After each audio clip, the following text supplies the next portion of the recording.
Bonjour, bonjour à toutes et tous.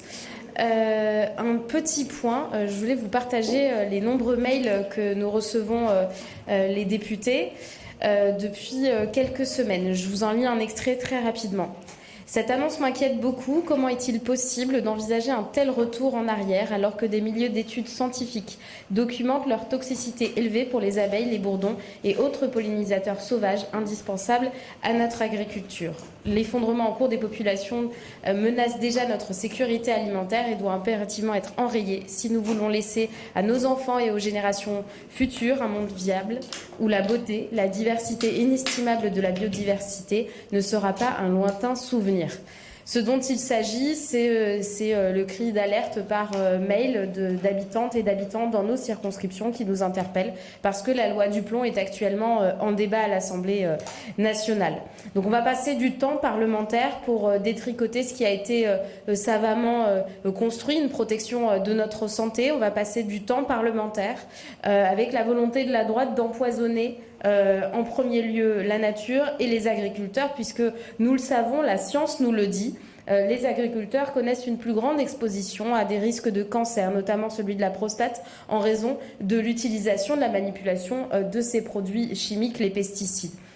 Et puis c'est un problème également de souveraineté alimentaire puisque nous sommes en train d'abîmer la capacité de notre agriculture à être diverse, à pouvoir résister à des chocs, ceux du climat bien entendu. Et donc c'est la raison pour laquelle les écologistes s'opposent et s'opposeront à cette proposition de loi Duplon qui est actuellement en discussion en commission et que nous allons vous présenter également plus en détail avec une conférence de presse de Delphine Batho qui est notre chef de file, les éléments de fond et de stratégie autour de cette loi.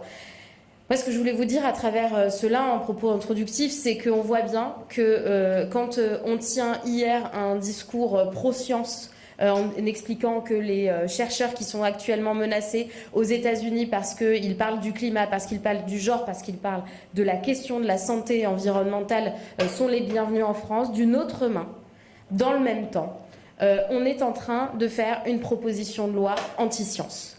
Et on voit bien à quel point nous sommes pénétrés par des idéologies qui existent aux États-Unis, qui viennent ici, c'est-à-dire s'attaquer à la science qui protège la santé, à la science qui protège les agriculteurs et les agricultrices. Je ne vais pas être plus longue parce que je crois que Benjamin va développer aussi la manière dont l'idéologie de Trump influence notre position sur la question de la science, mais aussi sur la question de l'état de droit.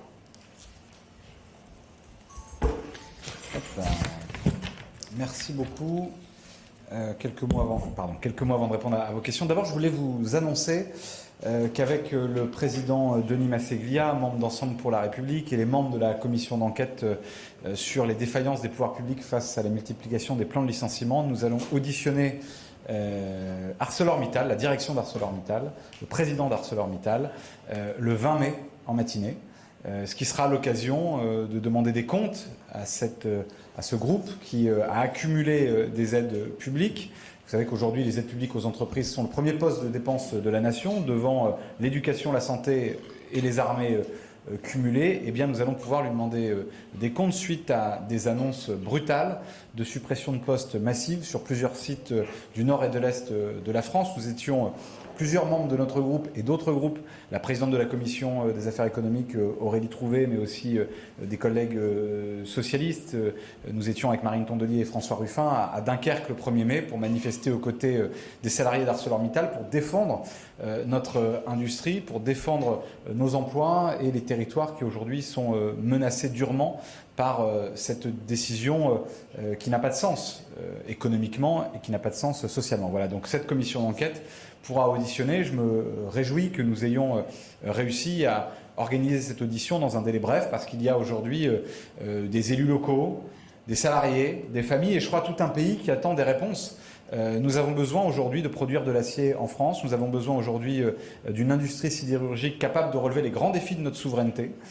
Et nous avons besoin aussi aujourd'hui de défendre ces salariés, leur savoir-faire qui sont durement attaqués. Donc nous aurons cette audition le 20 mai, puis nous recevrons dans les jours qui précéderont les organisations syndicales, les représentants des salariés d'ArcelorMittal, là aussi pour entendre à la fois leurs interrogations, mais aussi leur expertise, parce que dans cette commission d'enquête, bien souvent, nous avons, grâce aux salariés, c'était le cas avec Arkema et Vencorex il y a quelques jours, grâce aux salariés, nous avons des informations, nous avons des données, nous avons une expertise sur les secteurs concernés et sur les solutions possibles pour éviter ces plans de licenciement massifs, pour éviter cette casse de notre tissu industriel. Voilà, donc nous aurons cette audition, évidemment, on vous fera parvenir rapidement les informations pratiques, la salle, l'horaire exact, il me semble que c'est en fin de matinée le 20 mai, pour cette audition de la direction d'ArcelorMittal. Et évidemment, nous poserons aussi des questions dans le cadre de cette commission d'enquête au ministre Ferracci sur l'ensemble des plans sociaux actuellement à l'œuvre, sur ceux qui aussi ont eu lieu précédemment, et puis sur ce qu'est ou pas l'action de l'État pour y faire face. Et nous avons, à ce stade de nos travaux, en tout cas je parle en tant que rapporteur de cette commission d'enquête, le sentiment, et plus que le sentiment, des éléments tangibles, des éléments de preuve, si je puis dire, que la puissance publique, que l'État, que le gouvernement abandonne aujourd'hui notre industrie et les salariés menacés de licenciements massifs. On va répondre à vos questions.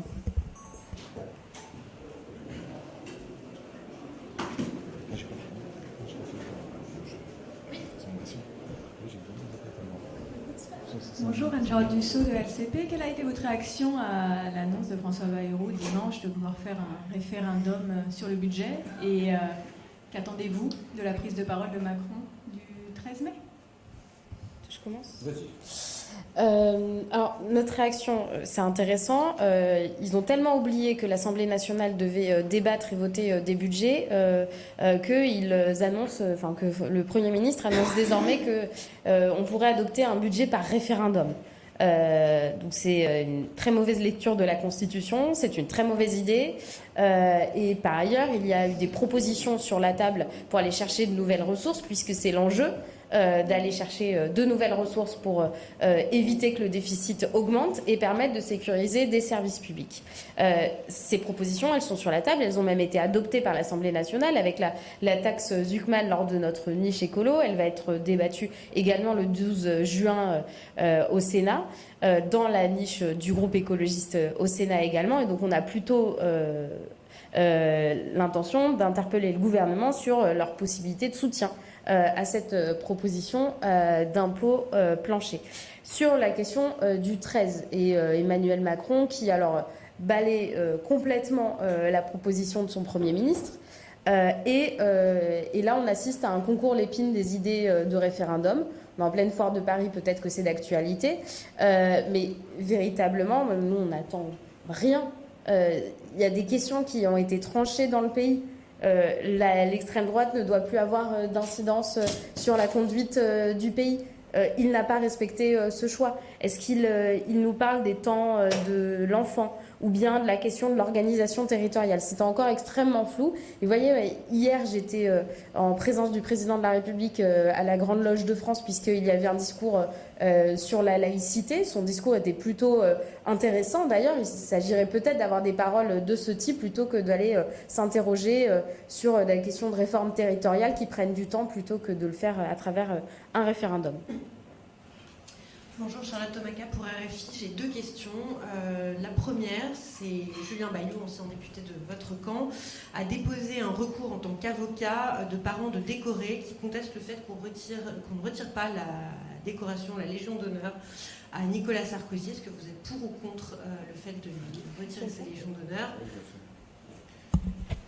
Mais écoutez, vous êtes bien tombé, puisque le jour même de la condamnation de Nicolas Sarkozy pour corruption, je rappelle quand même qu'on a un ancien président de la République condamné pour corruption, je pense qu'il ne faudrait pas s'y habituer, en tout cas il ne faudrait pas banaliser cette information.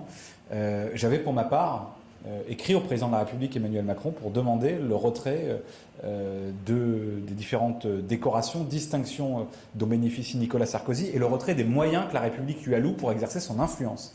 Monsieur Sarkozy a représenté la France dans un certain nombre de manifestations internationales. Monsieur Sarkozy dispose de bureaux payés par la République française dans lesquels il peut recevoir, dans lesquels il peut prodiguer une forme d'influence sur la vie politique de notre pays.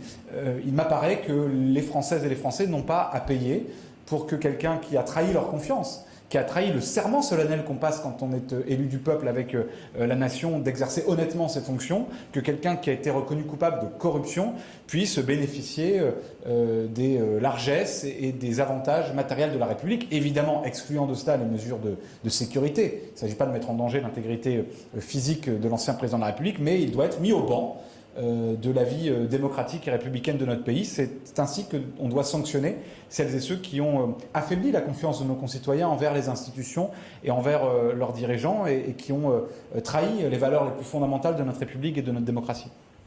Merci. Deuxième question.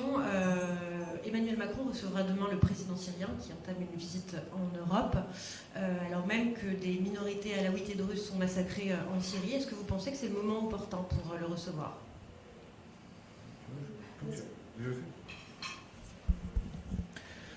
Et tout dépendra de ce que le président de la République dira. Avec Emmanuel Macron, vous savez, on attend de voir pour juger. Parce qu'on a vu, par exemple, dans sa relation avec M. Trump, et je pourrais citer plein d'autres exemples, le président de la République, on l'a vu par exemple sur la question palestinienne, le président de la République, il a des positions en matière de géopolitique qui fluctuent en fonction parfois de l'heure de la journée, et qui sont contredites parfois y compris par ses propres services dans la foulée. Donc nous attendrons de voir ce que le président de la République va dire. Il n'y a pas eu de discussion en réunion de groupe sur ce sujet, donc je n'engage que ma propre parole.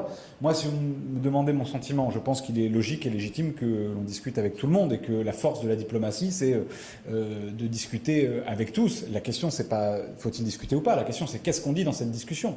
La question, c'est est-ce que le président de la République tiendra un discours aussi de fermeté et un discours conforme aux valeurs que la République française veut défendre à travers le monde. C'est ça le sujet. Et donc, nous aurons un commentaire à faire sur cet échange quand il aura lieu et quand on saura peut-être ce qui s'y sera dit.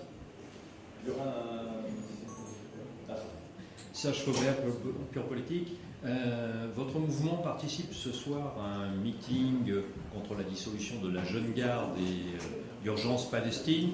Urgence Palestine, le mot d'ordre, c'est Palestine de la rivière à la mer. Et je voulais savoir si vous partagiez ce mot d'ordre ou quelle était votre position par rapport à ce mouvement. Nous, notre mot d'ordre, il a toujours été le même, et j'allais dire, il était le mot d'ordre de la France jusqu'à il n'y a pas très longtemps. Et je pense qu'il l'est encore, du moins je l'espère. 2 États, l'État palestinien qu'il faut reconnaître, c'est urgent. L'Assemblée nationale a voté en 2014, ça fait 11 ans que nous avons voté la reconnaissance de l'État palestinien et la France n'a pas encore acté cette reconnaissance, il est temps. Et l'État israélien vivant en sécurité.